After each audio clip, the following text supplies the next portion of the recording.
Hi guys, అది తమిళనాడులోని విలుపురం. 10వ తరగతి చదువుతున్న అబ్బాయి పేరు శివకుమార్. ప్రతిరోజు స్కూల్కు వెళ్ళే అతడు సెలవులు వస్తే కుందేలు పట్టడానికి వెళ్తుంటాడు. శివకుమార్కు అక్క, అన్న ఉన్నారు. అన్న పేరు శరత్ కుమార్, అతనికి 21 ఏళ్ళు. శరత్ కుమార్ కూలీ పని చేస్తాడు. అక్క పేరు సౌందర్య, ఆమెకు 18 ఏళ్ళు. వీరి తండ్రి వేరే దేశంలో పనిచేస్తున్నాడు. అతడు డబ్బు పంపిస్తుంటే ఇక్కడ వాళ్ళ అమ్మ పిల్లల్ని చదివిస్తోంది. ఆ రోజు 2019 జూలై 28వ తేదీ ఆదివారం కావడంతో శివకుమార్ కుందేళ్లు పట్టడం కోసం అడవికి వెళ్ళాడు. కానీ వెళ్ళిన వాడు ఇంటికి తిరిగి రాలేదు. శరత్ కుమార్ను పిలిచి తమ్ముడెక్కడా అని తల్లి అడిగితే కుందేళ్లు పట్టడానికి వెళ్ళాడని, ఇంకాసేపట్లో వస్తాడని చెప్పాడు. సాయంత్రమైనా రాకపోవడంతో కొంతమంది అడవిలోకి వెళ్ళి వెతికారు. ఒకవేళ అడవిలో అతనికి ఏమైనా అయ్యిందా, సాయం కోసం ఎదురు చూస్తున్నాడా అని కంగారు పడుతూ వెళ్ళారు. శివకుమార్ను దారుణమైన స్థితిలో చూసి వెళ్ళిన వారంతా షాక్ అయ్యారు. ఆ అడవిలో అతన్ని గొంతు కోసి ఎవరో చంపేశారు. ఉదయం సంతోషంగా ఇంటి నుంచి వెళ్ళిన అబ్బాయిని డెడ్ బాడీగా చూడడంతో ఆ తల్లి గుండెలను బాదుకుంది. ఆ దృశ్యాన్ని చూసిన గ్రామస్తులంతా అతన్ని ఎవరో నరబలి ఇచ్చారని, ఇకపై అడవి వైపు ఎవరూ వెళ్ళకూడదని మాట్లాడుకున్నారు. వెంటనే పోలీసులకు కంప్లైంట్ చేశారు. అక్కడికి పోలీసులు, ఫోరెన్సిక్, డాగ్ స్క్వాడ్ అని అన్ని విభాగాలు వెళ్ళాయి. ఏవైనా ఆధారాలు దొరుకుతాయా అని చెక్ చేశారు. ఆ తర్వాత ఇంటికి వెళ్ళి కుటుంబ సభ్యులను వివరాలు అడిగి తెలుసుకున్నారు. వారిది ఉమ్మడి కుటుంబం. బాబాయ్ కుటుంబం, ఈ కుటుంబం కలిసే ఉంటోంది. బాబాయి, పిన్నిని కూడా కలిసిన పోలీసులు ఎవరిపైనైనా అనుమానంగా ఉందా అని ప్రశ్నించారు. డెడ్ బాడీని పోస్ట్ మార్టం కోసం పంపించారు. శివకుమార్ గొంతు కోసి చంపినట్లు రిపోర్టు వచ్చింది. కత్తితోనే గొంతు కోసి ఉంటారని వైద్యులు చెప్పారు. 10వ తరగతి చదువుతున్న కుర్రాడు ఇంత దారుణంగా చనిపోయాడని ఊర్లో పెద్ద ఎత్తున చర్చ జరిగింది. అడవిలోకి ఎవరు వచ్చారు, అతన్ని ఎవరు చంపారు, ఎలా విచారించాలో కూడా పోలీసులకు అస్సలు తట్టలేదు. శివకుమార్ అంత్యక్రియలు జరిగి 3 రోజులయ్యాయి. పోలీసులు వాళ్ళ పాటున వాళ్ళు వస్తున్నారు, చుట్టుపక్కల వారిని విచారించారు. ఆ తర్వాత క్రైమ్ సీన్కు వెళ్ళారు. ఏవో డీటెయిల్స్ కలెక్ట్ చేశారు. కానీ కుటుంబ సభ్యులను డిస్టర్బ్ చేయలేదు. అంత్యక్రియలు జరిగిన 5 రోజులకు పోలీసులు చేసిన పని అందరినీ ఆశ్చర్యపోయేలా చేసింది. చాలామంది పోలీసులు శివకుమార్ ఇంటికి వచ్చి అదే ఇంట్లో ఉంటున్న శరత్ కుమార్ను అరెస్ట్ చేసి తీసుకెళ్తున్నారు.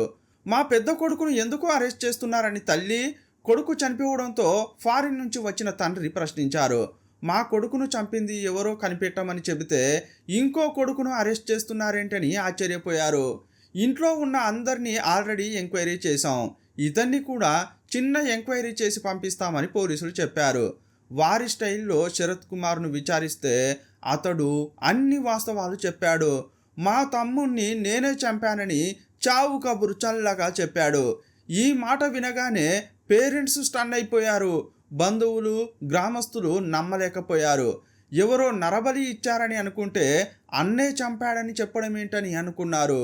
అప్పుడు పోలీసులు ఏం చెప్పారంటే, శివకుమార్ డెడ్ బాడీని పోస్ట్ మార్టం కోసం పంపించిన తర్వాత చాలా ఆధారాలు సేకరించారు. క్రైమ్ సీన్ నుంచి డాగ్ స్క్వాడ్ నేరుగా మీ ఇంటికే వచ్చింది. కానీ డాగ్ స్క్వాడ్ నేరుగా మీ ఇంటికే వచ్చిందని మేము చెప్పలేదు. మొదటి నుంచి మీ ఇంట్లోనే హంతకుడు ఉన్నాడని మాకు సందేహం కలిగింది.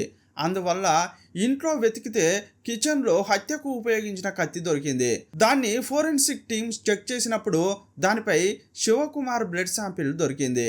DNA టెస్ట్ చేస్తే కన్ఫర్మ్ అయ్యింది. ఇదంతా తెలిసినప్పటికీ మీకెవరికీ చెప్పలేదు. పోస్ట్ మార్టం ముగియాలి, అంత్యక్రియలు జరగాలని ఆగాం. ఇంట్లోనే కత్తి దొరికిన తర్వాత ఇంట్లో ఉండే ఒక్కొక్కరిని వాచ్ చేశాం.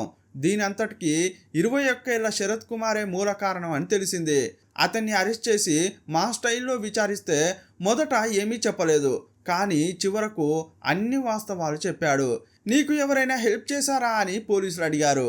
ఇలా అడుగుతుంటే ఇంట్లో ఉన్నవారికి ఫ్యూజులు ఎగిరిపోయాయి. మా పేరు ఎక్కడ చెబుతాడో అని చాలా భయపడుతున్నారు. మొదట శరత్ కుమార్ నరబలి ఇచ్చేవారి దగ్గర డబ్బులు తీసుకుని తమ్ముడినే నరబలి ఇచ్చాడని మాట్లాడుకున్నారు.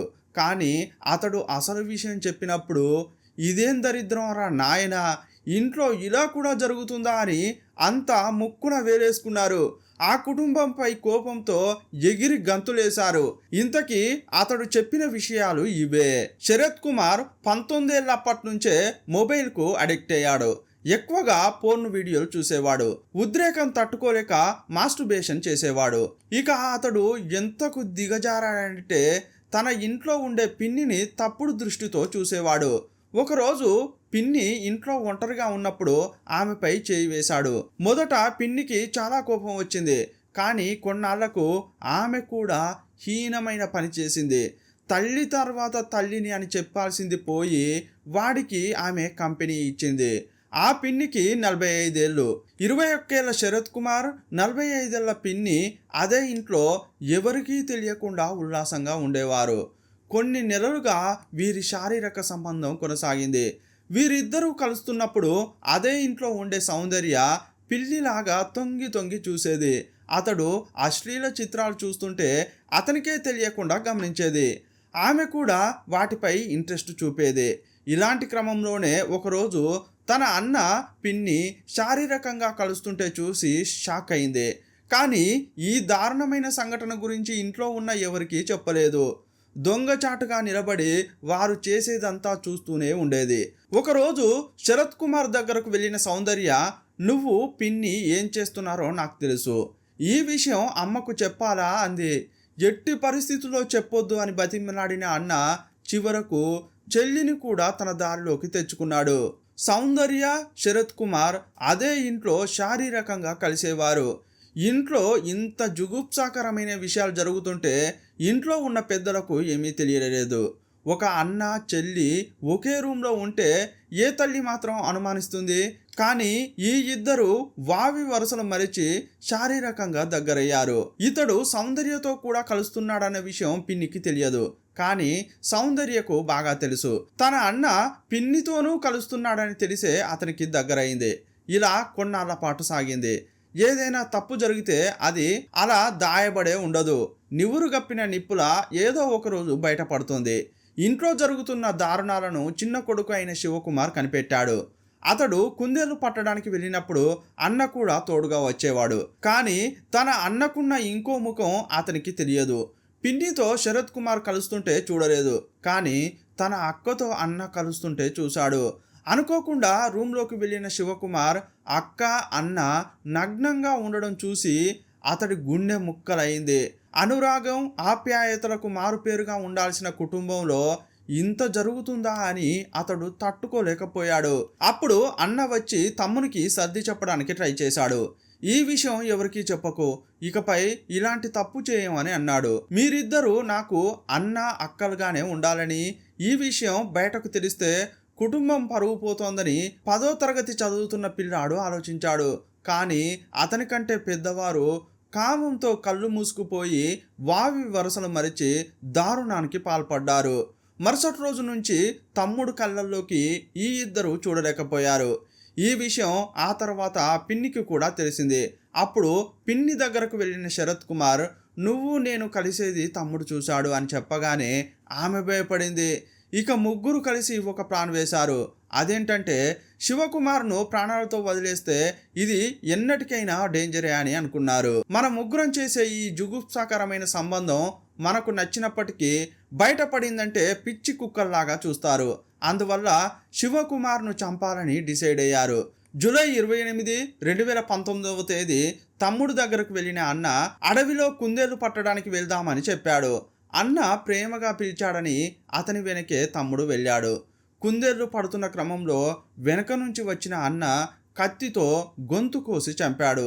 ఇక నన్ను ఎవరూ కనిపెట్టరు, జనం నరబలి అనుకుంటున్నారు కాబట్టి ఇది ఆ కోవలోకి వెళ్తుంది, ఇక మేము ముగ్గురం హాయిగా ఎంజాయ్ చేయొచ్చు అనుకున్నాడు.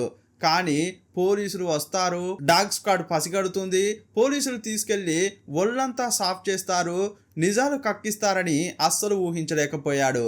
ఈ విషయాలు చెప్పగానే ఈ పిల్లల తల్లి తండ్రి నిశ్చేష్టులయ్యారు.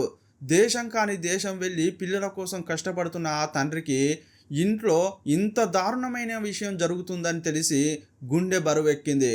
కంట నుంచి దారాలుగా కన్నీరు వచ్చింది. శరత్ కుమార్తో పాటు అతనికి సహకరించిన పిన్ని, చెల్లిని అరెస్ట్ చేశారు. ఈ ముగ్గురు ప్రస్తుతం జైల్లో ఉన్నారు.